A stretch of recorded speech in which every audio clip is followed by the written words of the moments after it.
Hey guys, welcome to Girl Meets Green. My name's Norma. As you can see by the title, we're talking about Love is Blind, Season 2, Episode 10, The Weddings.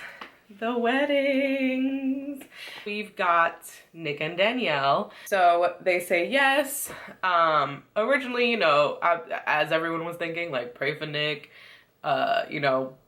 whatever. I honestly was just hoping that she would get the help she needs if she needed help after this process. So that her mental health state doesn't start affecting her marriage, when it's just started. So that was just what I was thinking about them. But I really don't have too much to say about them. We kind of said how we feel about them in all the previous episodes. I was surprised he said yes. It really seemed like he was going to get up there and be like, no. I mean, even her mom thought so. And that's what I did want to say was I loved her mom. You could tell was just like, thank God. She was just so excited that they both said yes. But I think, like her mom was saying in the last episode, she knew that they were two people who should be together, but it was just like, maybe it wasn't like their time to get married. But they did it. They jumped. So, wish them well. Next, we have Shake and Deeps. And I just want to say, my predictions in the last video were kind of spot on. And it's funny because I was like, I kind of had predictions of what I wanted to happen and then predictions of like what I thought was going to happen based on what we've been seeing. And everything I wanted to happen happened. So, yes. Okay. So, Deeps and Shake. She says no. She says she chooses herself, which we all love. Shake just wanted to grab his lips and be like, just stop talking. Just stop talking. It's okay. A couple moment of silences are okay. Okay? His ego was not letting him shut the heck up. And he just looks like a pure dumbass. Pure dumbass the entire time. I cannot wait to see the reunion. And I know probably in the reunion he's going to be there trying to have some fake, like the shit he pulled when he proposed to her. Like this fake revelation. And I realized just to save face. But we got the real Shake. We got the real Shake in the beginning, and then we got the real Shake at the wedding. So we don't need to fall for the pretend anymore with him. So she says no to him, and then he's like, oh, this is a party. Like, get the music on. And then he's saying stuff like, she'll still be my best friend. Like, we'll still be friends. It's a net positive. I know this was hard for her. Like, please reject me because I can take it. Like, I know. I mean, really, I was the one who was more invested. You thought. That's what you thought. That's why you're saying all of this. Because your ego's hurt. Because you thought, how could a girl like that say no to a guy like me? And that girl like that showed you what girl like that she was. Like I love it. I love it. And he just made himself look so stupid. And honestly, I'm sure she's watching this back like, thank God I said no. Oh my God. Okay. What killed me at the end with Shake was, I'm gonna get back into my fitness routine. Got reservations at Nobu Sunday, so we're doing good. Sir, what fitness routine? He was so busy trying to talk about her. Did y'all see him in that little hot tub moment where he was acting all freaked out after all the I want to get you pregnant and all that stuff he said? Did y'all see him? Like, what is he talking about? He got the nerve to be talking about her body. Like, sir. Respectfully. Anyways, I mean, there's not much to say other, than his stupidity. Like, that this was absolutely 110% the right decision. So, you go Deeps. So we got Natalie and Shane. We see Natalie really broken down about an argument they had. And then we go to him with his friends and he's, it's the argument, of course. She started an argument again. Nothing's ever good enough, blah, blah, blah. Talking nonsense. And, he's trying to make himself look good to his friends. But I think you could tell he was just worried about what she was going to say. Because he knew that whatever happened that night changed things. Moving on to him up at the altar, I was like, is this man drunk again?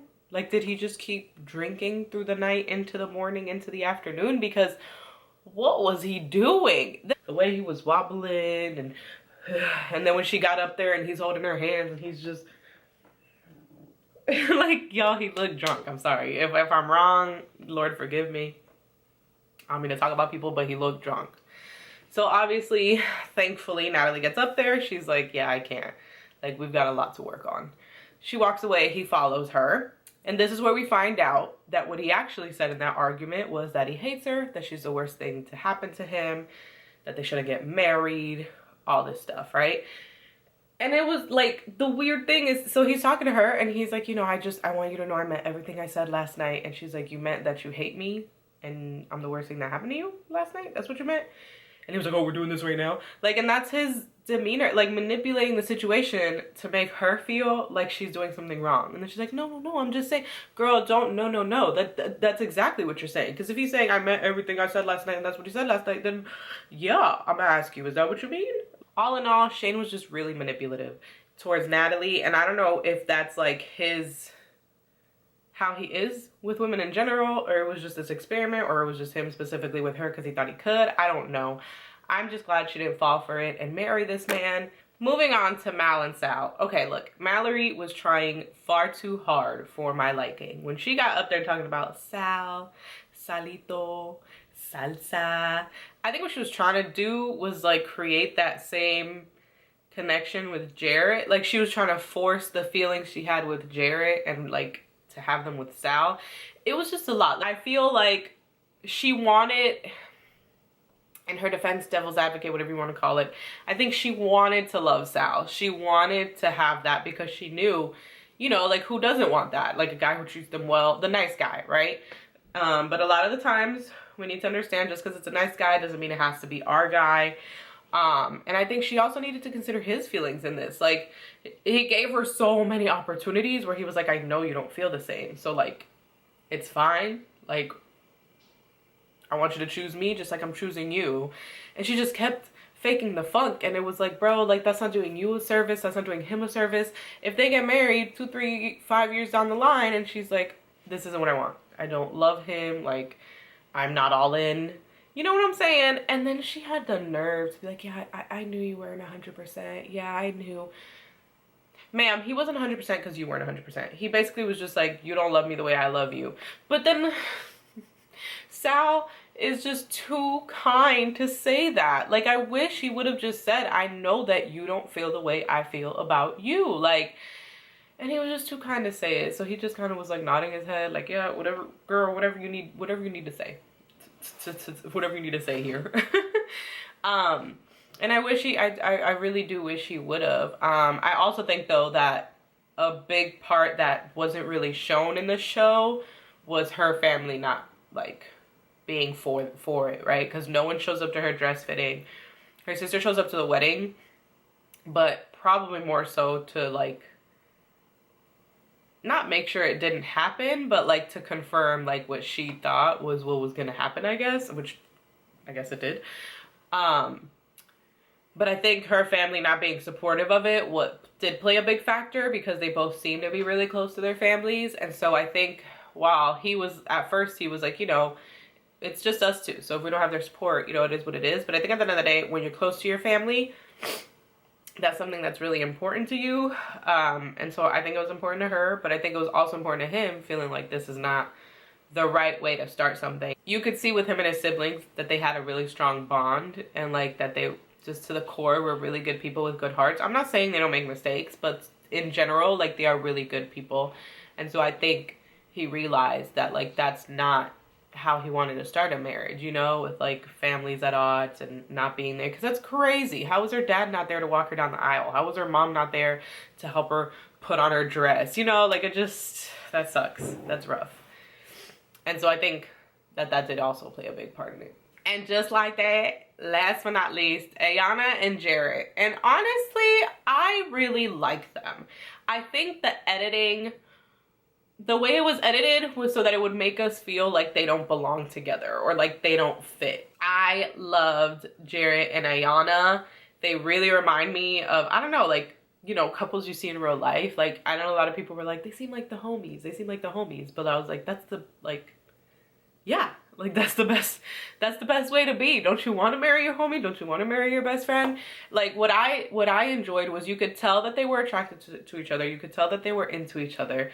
And you could also tell that they were homies, that they were friends. And, like, that's all you want in a partner, right? Is, like, somebody that, like, you're hot as hell.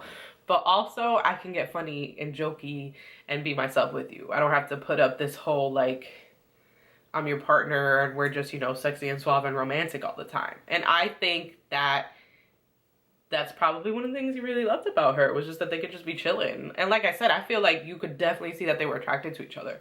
So it wasn't just, this is the homie, I could see them being friends. To me, I could see it. And I thought their vows were so cute. Honestly, their whole little segment of the weddings episode, you could tell that they were both saying yes. That wraps us up. I cannot wait for the reunion, to talk about the reunion. I can't wait to see, like, yeah, there's a lot to unpack. I'm so happy Natalie, Deeps, and Sal knew their worth. At the end of the day, you find somebody, for Sal and for Deeps, like, amazing, beautiful people. Both of them are beautiful inside and out. And I am so glad they realized that they could find somebody who saw that too. For Natalie, I'm so glad she's out of that manipulative relationship. I hope you enjoyed. Like the video. Comment down below if the wedding outcomes were what you thought they'd be. Subscribe for more content, and I will catch you in my next video. Bye.